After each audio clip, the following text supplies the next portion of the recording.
Hey, what is up guys, it's Casual here and welcome to another video. So today I'm showcasing / playing a bit more Pantropy, which is basically a mix between Rust and Starcraft. But yeah, the devs actually did a community day today, which they showcased a lot of the upcoming features, stuff like that. And they're also nice enough to allow me to go on the dev server so I can show you guys a few cool things which are upcoming. Some of the animals, not animals, creatures and mechs and monuments like in Rust, points of interest, stuff like that. There's a big crash spaceship which is pretty cool, and some sort of nuclear power plant, or not nuclear because we're not sure what sort of energy they use at this stage in the future, but it's definitely some sort of power plant anyway. But first off, we're just going to show some of the features that are now in the current build, which have just been put into the current build in the latest update. So firstly, we got the ability to put the light on your chest now, so while you're building, you can actually see a lot easier, which is pretty cool and actually helps a lot. They've also added these night vision lenses, which you can put onto your character, and if you hit N, it allows you to go in night vision, which is also very useful as well. But yeah, the next thing I want to talk about is the ability to access your base console from not actually going to your base console, and you can do this by hitting escape and go into your base tab. You obviously have to name your base so it can be easily recognized, and you can also spawn in your bases now as well. But what this actually allows you to do is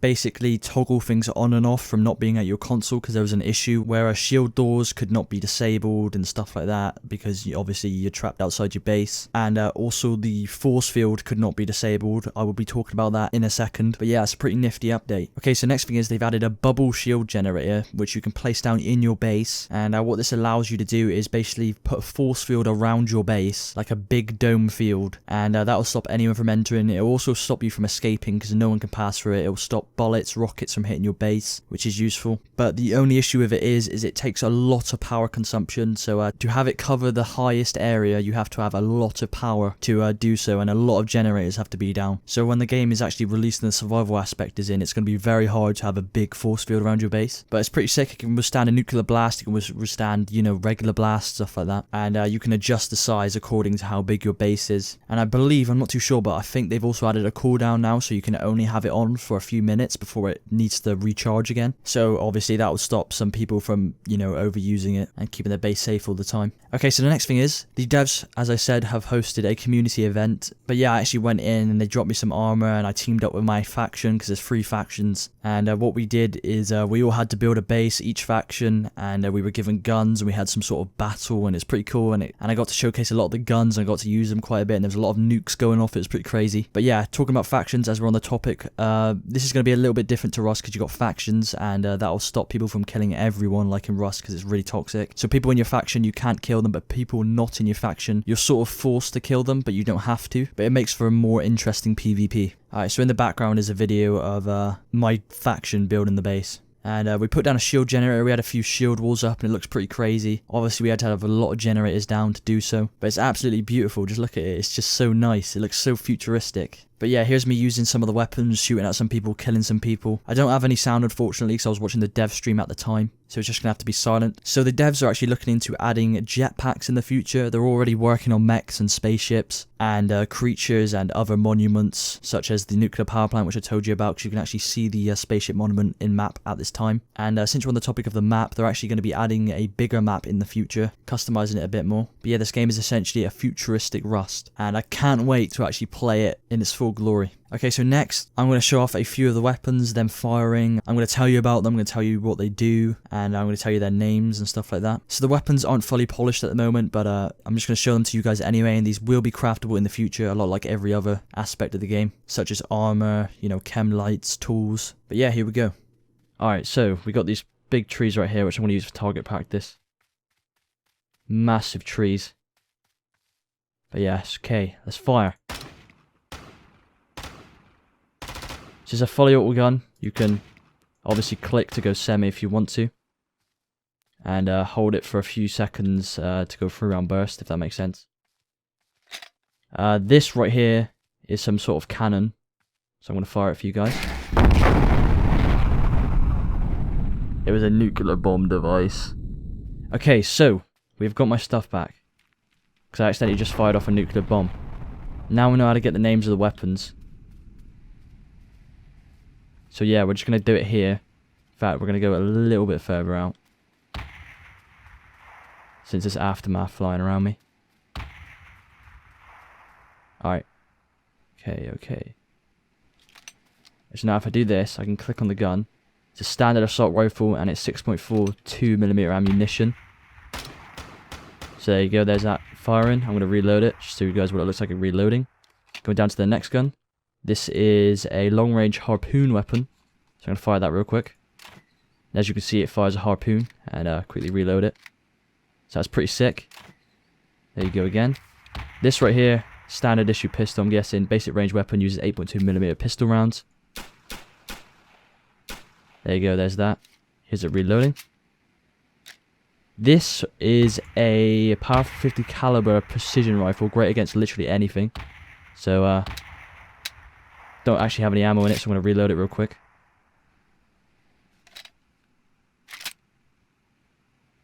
There you go, there's a shot from it right there. Pretty sick rifle. It's obviously going to be able to take out a lot of people. We'll go down to the next gun. I'm guessing this is some sort of shotgun. A semi-automatic shotgun. I'm going to reload it real quick. It's actually got a round mag, as you can see. My game is lagging. I'm guessing someone's just set off a nuclear bomb. Yeah, they just collapsed a load of bases. Alright.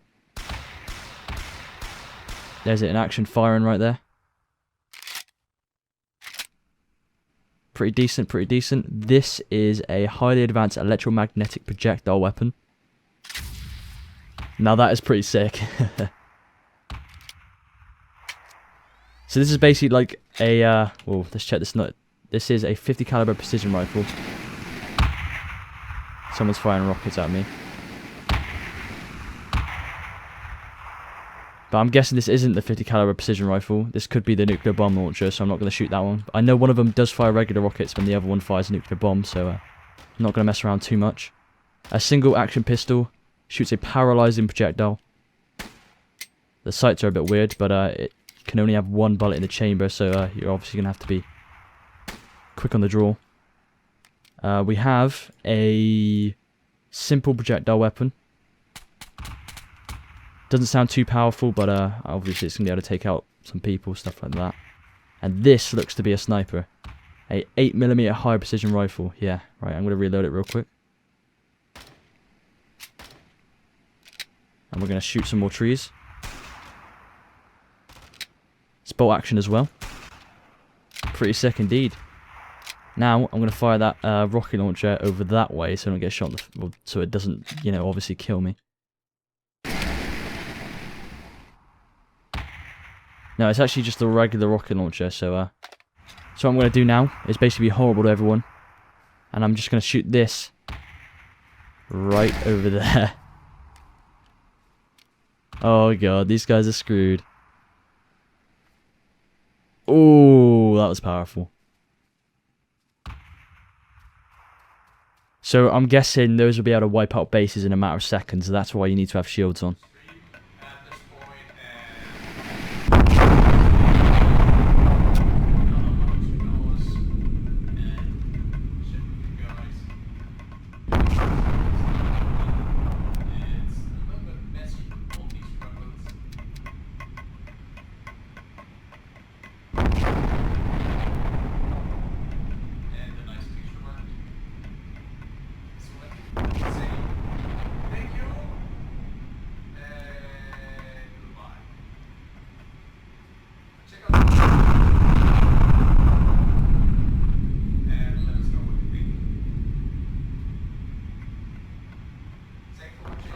Okay, so as I said before, the devs were nice enough to let me on the test server, so here you go guys. Here's a little cinematic view over all the upcoming mechs, creatures, monuments, etc, etc. This right here is one of the smaller mechs. It's got a few guns on the side. It looks pretty cool. Here you can see a more tankier looking mech.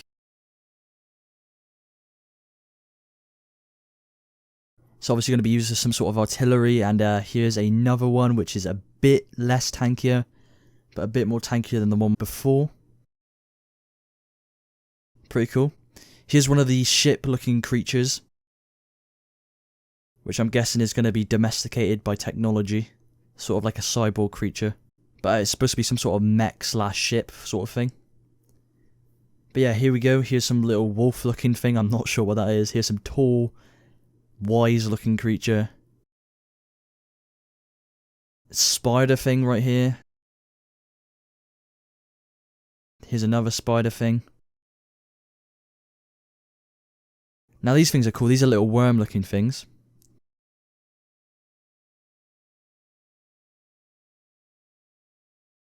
And here's a rhino sort of creature. He looks pretty beast. Here's a smaller rhino looking creature. I'm guessing it's going to be one of their young. Not sure what this is. It looks like a tiny little kangaroo. It's pretty cute. Even though it looks angry.